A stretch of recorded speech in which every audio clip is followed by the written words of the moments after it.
समांतर प्लेट संधारित्र की धारिता की आज हम बात कर रहे हैं और ये जानेंगे समांतर प्लेट संधारित्र की धारिता जब प्लेटों के बीच में एक समान रूप से पैराबैरिक पदार्थ भरा है तो क्या होगी, और अगर प्लेटों के बीच में आंशिक रूप से कोई पैराबैरिक पदार्थ की पट्टिका रखी हुई है तो फिर समांतर प्लेट संधारित्र की धारिता का व्यंजक या सूत्र क्या होगा।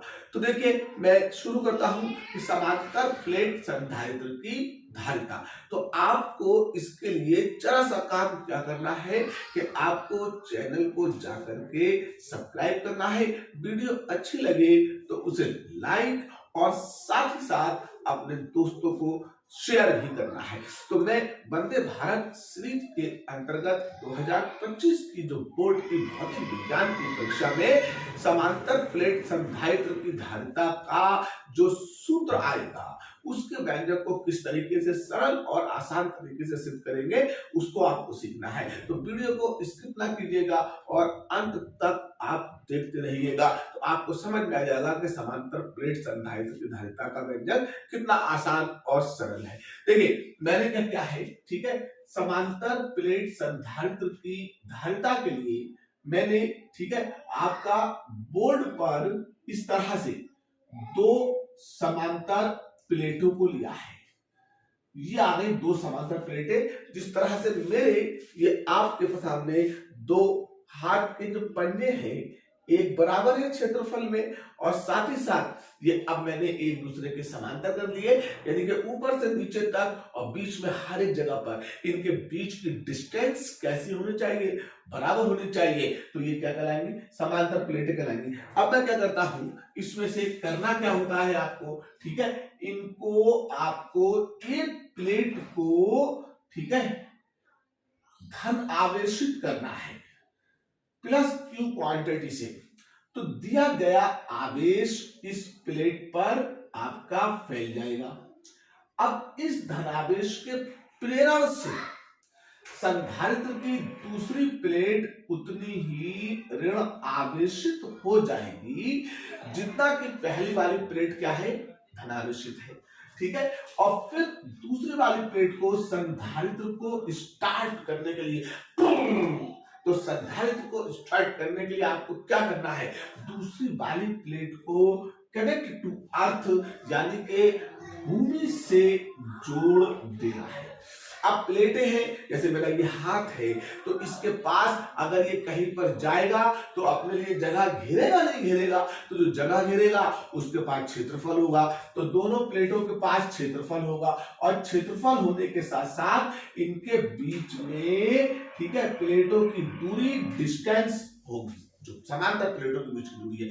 अब इसके बीच पूरे प्लेटों के बीच में जैसे गिलास के अंदर पानी भर दिया, गिलास के अंदर पानी भर दिया, बिल्कुल समान रूप से एक पैरावैद्युत पदार्थ बना होगा जिसका पैरावैद्युतांक K होगा, ठीक है।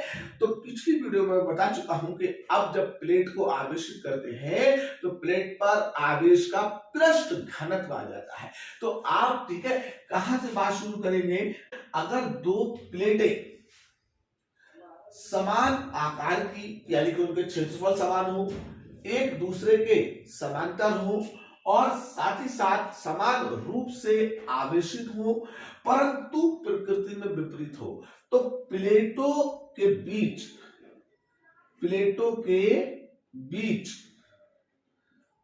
वैद्युत क्षेत्र से आप बात करेंगे ई से, यानी कि वैद्युत क्षेत्र की तीव्रता कितनी होगी, तो ई बराबर, ठीक है, सिग्मा अपॉन में एप्सिलॉन 0 और K होती है।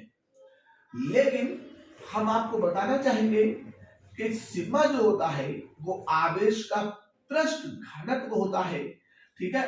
तो आवेश का पृष्ठ घनत्व पिछली वीडियो में बताया था कि, ठीक है, एकांक क्षेत्रफल पर फैली हुई आवेश की मात्रा होती है। तो हमने सिग्मा की जगह पे क्यू अपॉन ए रखा, तो ये वैद्युत क्षेत्र की आपको तीव्रता मिल जाएगी। इसके बाद, ठीक है, आपको प्लेटों के बीच जो वैद्युत विभवांतर उत्पन्न होगा उसको निकालना है।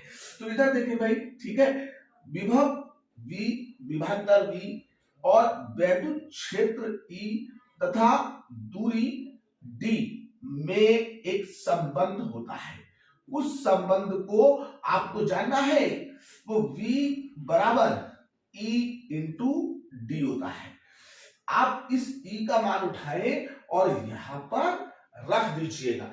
जैसे E के मान को यहां उठा के रखेंगे तो आपका V बराबर, ठीक है, Q अपॉन में एप्सिलॉन 0 के ए था, इंटू में क्या आ जाएगा, D आ जाएगा। इसे समीकरण 1 कह लिया जाएगा। अब होता क्या है भैया, ठीक है, कि जो धारिता का कॉन्सेप्ट है वो कॉन्सेप्ट ही यही है कि आवेशित किया जाता है और विभवांतर उत्पन्न हो जाता है। यानी कि हम किसी चालक को अगर आवेशित करेंगे तो आवेशित करने के बाद उसके सिरों के बीच विभवांतर उत्पन्न होना, ये धारिता का कॉन्सेप्ट है। तो अब हमने आवेशित किया था, क्या उत्पन्न हुआ, विभवांतर उत्पन्न हुआ, और उस विभवांतर को हमने निकाल लिया। जब विभवांतर को निकाल लिया है हमने, तो फिर हमें क्या मिला, ठीक है, जब विभवांतर मिल जाए तो अब किसी की भी धारिता हो किसी की भी धारिता हो, उस धारिता का जो सूत्र होता है, ठीक है, तो वैसे तो हम लिखते हैं चालक की, लेकिन जैसे बालक की वैसे चालक की। अब बालक की, तो बालक का नाम मालूम चल गया कि भाई बालक का नाम जो है वो राम सिंह है, कि बालक का नाम जो है वो प्रेम प्रकाश है। तो ऐसे ही जब चालक का नाम पता चल गया कि उसका नाम क्या है, कैपेसिटर, यानी कि संधारित्र है, तो फिर आपको चालक की कहने की कोई जरूरत नहीं है। आप उसका नाम लीजिए, आप उसे नाम दीजिए, तो आप हम इसे क्या कहेंगे, समांतर प्लेट संधारित्र कहेंगे। तो समांतर प्लेट संधारित्र की धारिता, और धारिता का जो बेसिक कॉन्सेप्ट है वो C बराबर Q अपॉन में V होता है, ठीक है। अब इसे हम क्या कहेंगे, 2 कह लेंगे। अब देखिए, आवेशित किया, विभवांतर उत्पन्न हो गया, विभवांतर उत्पन्न हो गया तो वहां पे धारिता आ गई, धारिता आई, तो अब इस विभवांतर के मान को यहां से उठा के यहां पुट कर दीजिए। तो समीकरण 1 और समीकरण 2 से देखेंगे। समीकरण 1 व 2 से, तो जैसे ही 1 और 2 से देखेंगे तो आपका C ऐसी रहेगा, Q ऐसी रहेगा, V के स्थान पे रिप्लेस जो हो जाएगा वो आपका Q अपॉन में एप्सिलॉन 0 के ए इंटू डी आ जाएगा। अब देखिए, Q से Q क्या होगा, कैंसिल हो जाएगा, अपॉन इन अपॉन, यानी कि बटे के बटे में जो फैक्टर होगा वो फुल ऑन यानी कि ऊपर की ओर हो जाएगा। तो ये जो बटे का एप्सिलॉन 0 के ए है, ये कहां पहुंच जाएगा, ऊपर, तो एप्सिलॉन 0 के ए और अपॉन में डी, तो ये क्या आ जाएगी, समांतर प्लेट संधारित्र की धारिता का व्यंजक आ जाएगा। धारिता का मात्रक क्या होता है, फैरेड। सो आप यहाँ पे फैरेड लिख करके इस चीज को खत्म करके और पेपर में अपने क्या करेंगे, एंजॉय करेंगे।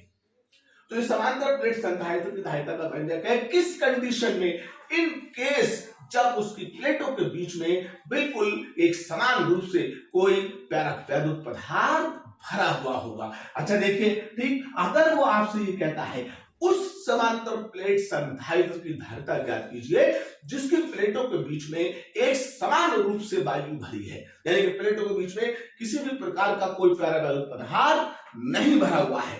जब कोई पैरावैद्युत पदार्थ ही नहीं भरा हुआ है तो फिर इसका मतलब उसमें क्या भरा हुआ है, या तो उसमें वायु है या फिर पूरी तरीके से वो निर्वात की बात करता है।